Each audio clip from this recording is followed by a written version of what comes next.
First of all, we have our immediate past district director with us. He is a very great Toastmaster, my mentor. I'm very impressed with his personality. I would like him to please have your comments while attending this session, sir. Assalamu alaikum, everyone. Till day before yesterday, I had absolutely no idea, after seeing this very nice poster, that I'll actually get to witness this event. And unfortunately, Islamabad Toastmasters Club does not go online, so there was no chance of me seeing it online. But as luck would have it, and God would have it, I'm here. And believe it or not, this is my first time ever in a meeting of Islamabad Toastmasters Club. And what a lucky occasion to be here. First of all, our district director is here, and my friend is the president. And I see all of you great people whom I have met at various other places, but not in this club, and this very special event. This takes real courage, because those of you, or rather those of us, who are not involved in club management, we take these things for granted, whatever the club is doing. But there is one thing to remember, and that is my message to everyone, all the members and guests here. Each and every meeting of every club starts from zero. When one meeting is over, it's over. You don't carry forward that meeting to the next week. You always have to start from zero. And most people don't have any clue what kind of an effort it takes to arrange each and every meeting. We've all seen events arranged, we've all been to weddings, seminars, meetings, in our workplaces, in our families, in our communities, and we see that they are planned for months and weeks and years even. Invitations are sent. Can you imagine arranging an event every week without a formal infrastructure, with just a few people to support? And if you are a member of the club, you are part of the mailing list, you are part of the WhatsApp group, you see these messages floating. And most of the time, our first instinct is, okay, fine, let's ignore this message. But that person did not send that message to be ignored. They send that message to remind you of your commitment that you sign off on when you become a Toastmasters member, that you will attend as many meetings of the club as possible. So my message to everyone is that do not take anything for granted. Be it Islamabad Toastmasters Club or any other Toastmasters Club. If 3 to 4 people decide not to do anything, the meeting will not happen. And that's where all of you should come in. So this is an auspicious occasion. First of all, absolutely fantastic, phenomenal poster. I was just asking Umair who made this. And it is a refreshing thing that such an event is happening in a club meeting. Usually what we do is, at least in most clubs, that we continue the usual sequence of meeting and then have something special. But to dedicate an entire meeting to debate is the pinnacle of your Toastmasters training. And today you will see how to communicate effectively, conclusively, persuasively, and politely, hopefully. So thank you very much, and apologies for taking so much time, but you should have thought about it before inviting me on the stage. So thank you so much, everyone. Thank you, Mr. President. Thank you for inviting me. I joined Toastmasters back in July this year, and since I got this opportunity to conduct a table topic session, I was wondering that why it took me so long to opt for any other role other than prepared speaker or being someone who is being called at the roster for table topic. So maybe I got this reply that maybe I was waiting for this theme of the meeting. I needed that freedom to go for any other road. But quickly, as we have a very short time today, we'll start with the only lady in the room. Please. Okay, it is how censorship in the media is taking away our freedom of speech. I don't even know what to say now.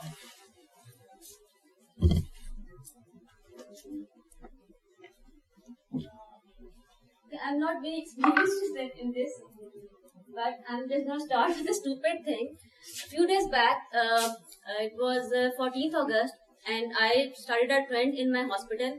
I was circulating some sort of Pakistani badges to all the students as well as all the doctors there.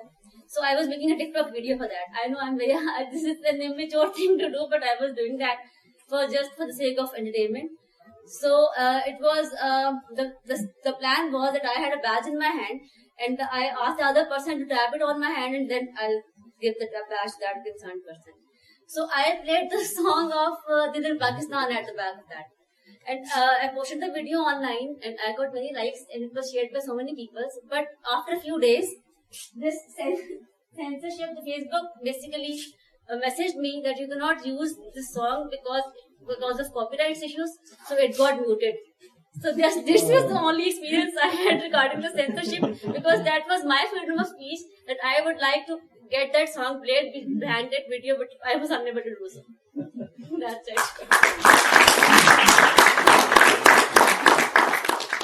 Amen. The central value of liberalism is individual freedom. Thank you, Table Topic Master, fellow Toastmasters, and distribution. Freedom is very necessary. It's a great saying that if you want to go fast, go alone. But if you want to go far, come together. Go together. With this, the freedom, we have to at every stage of people, freedom is necessary. But with this, also, there are some limitations of the freedom. Look at the different stages of the people. If we give full freedom to the child, then it may be freedom would be harmful to him. But when he grows, for this, we have to extend some freedom for his nourishment, for his growth. So liberalism or the freedom is very important for him. But with this, there's also an opportunity. We always think that we have a rights, but with the rights, we have also a responsibilities. By getting the freedom, we have to fulfill our responsibilities, what society expects from us. If we give a societies in return, then the freedom is the blessing for us. That is all about from my side. Over to you. Toastmaster Masucha. It is a phrase, don't look for the needle in the haystack, just buy the haystack. Thank you, Table Topic Master, for giving me this interesting topic that I don't know even what this phrase means at all. But I would like to say that haystack is basically just when you buy something that is, when you buy something in bigger quantity, in bulk. So don't pick the individual items one by one, because there is a Six Sigma rule, and there is just a term that some of the quantities in that full bulk will be not working. So don't go for getting 100% of the items correct. There is a Sigma rule for this, Six Sigma rule for this, and there are some statistical values that will give you the values. So we can also relate this topic to our daily life. Like, for example, if I come here to a Toastmasters event and I look at the friends, and they all are beautiful people and they are all amazing. but I don't need to be in good contact with each and everybody, because there will be some guests and some members with whom I may not that much connect, and with some I will connect so much that I would just want to talk to them each and every day. So this topic basically means to me that don't be sad about the fact that I couldn't connect with each and every person to that level. Just be happy with the amount of people with whom I connected. So this was my meaning for this topic. Thank you.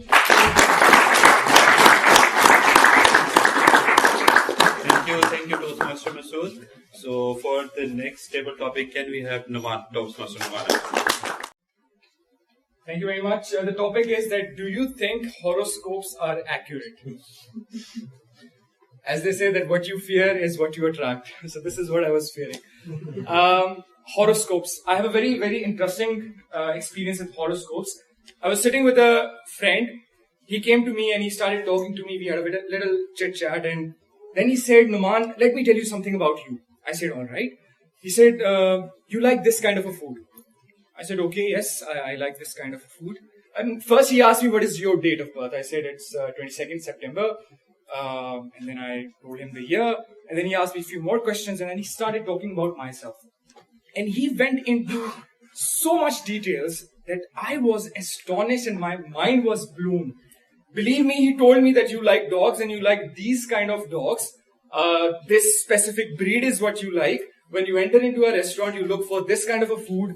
And then when you eat, you do this and blah, blah, blah. He went into details, and I was astonished that how is it possible that only by my date of birth, somebody can tell so much about my personality. And that is the day when, even not willingly, I started to believe in horoscopes. And then I studied about my personality. And whenever I find somebody of the same horoscope, I expect the same kind of behaviors from him. And I'm not advocating that you also believe in horoscopes and believe that our personalities are defined by the time and space, and the movements of stars determine whatever our personalities will be. But I think that, I don't know, but my experience is that I've felt little relevance in horoscopes. And I mean, I have no justification for that, but the only thing that validates this statement is my own experience. And I try not to judge people on the basis of this, because I believe that we all have tendency and power to change our personalities. Because I myself, I'm in a profession where I deal with a lot of adults and help them learn public speaking. But a lot of people say that when you pass 30 years of age, you have lesser tendency to change. But I don't believe that. I believe that at any stage of life, you can change. So that is what I think in my experience about horoscopes. Toastmaster Atiq. If you could be invisible for a day, what would you do? Very interesting topic. Thank you, table topic, Master.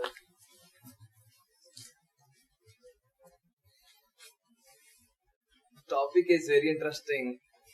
I think for everyone, if we are invisible for a day, then what would we do?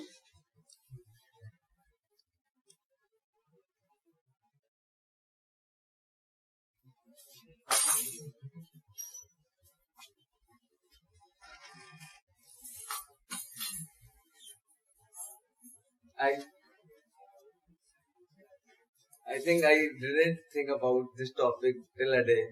That much. Now is the moment. Let's ask this question from DTM Umair.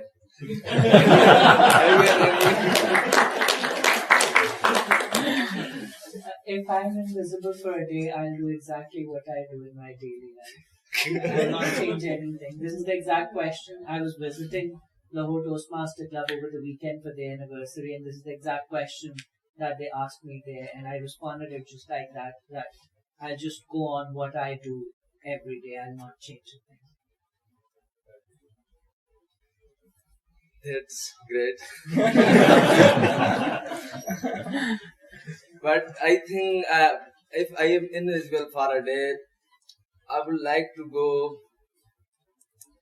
If I have allowed to go, I will go to heaven. There are myself.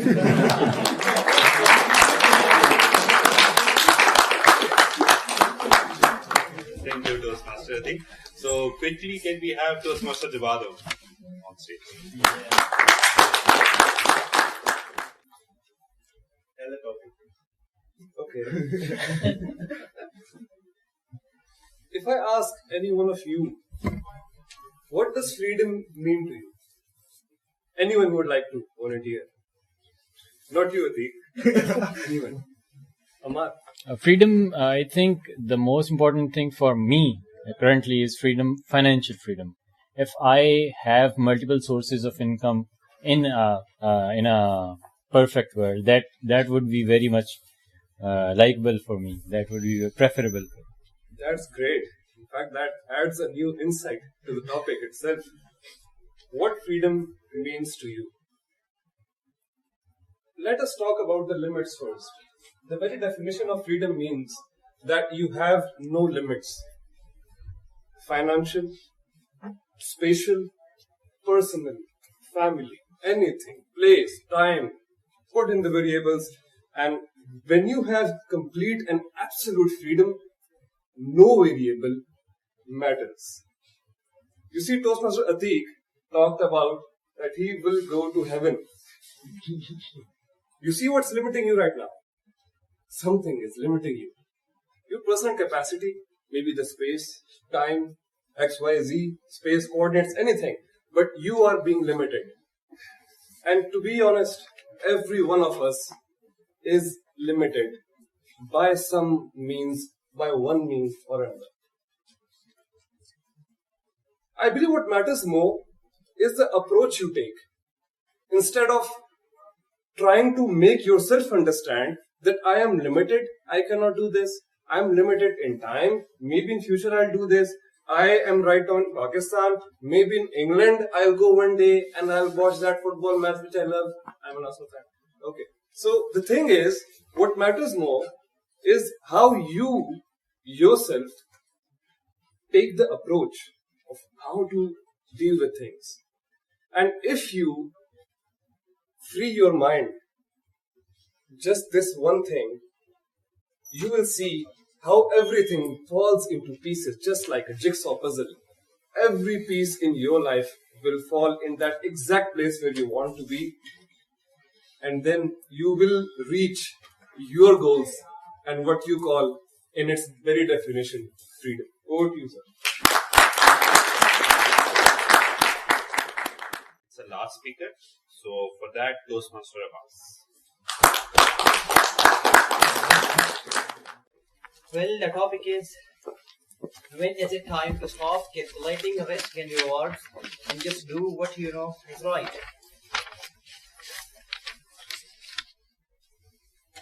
Okay. Well, speaking of the risks and rewards, there are certain facets. There is a religious perspective, there is a societal vantage point, there is personal vantage point, there is like financial, and so many others. However, as a champion of liberty and freedom, I would say that, I would think about, regardless of risk and reward, things that are right from my perspective.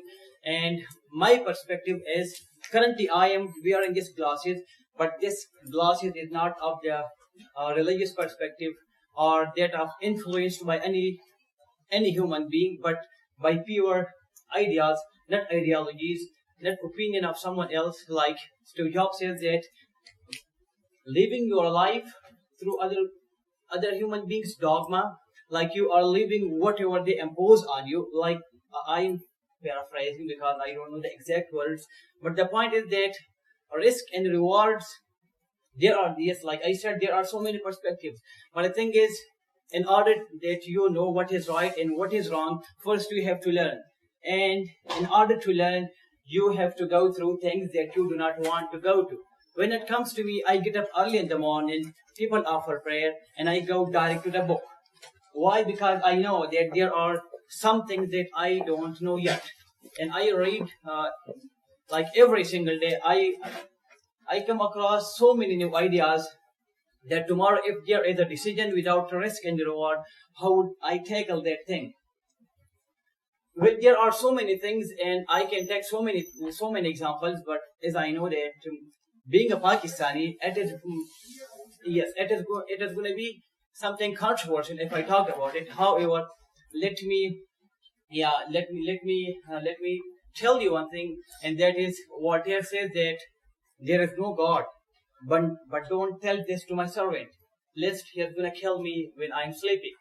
So the thing is, in order to take decision without risk and rewards, we have to use our mind, and for that mind, we have to learn so many things from here, from there, and regardless of this is a dogma, this and that, no, learn so many things, go through so many things, and know about the people, know about yourself, and for that you have to become very much disciplined. And when you become disciplined, you read more, you go through things, you meet so many new people, and then you know that if I am taking this decision, it is a good decision, even though that you don't even think of risk and reward. Thank you so very much.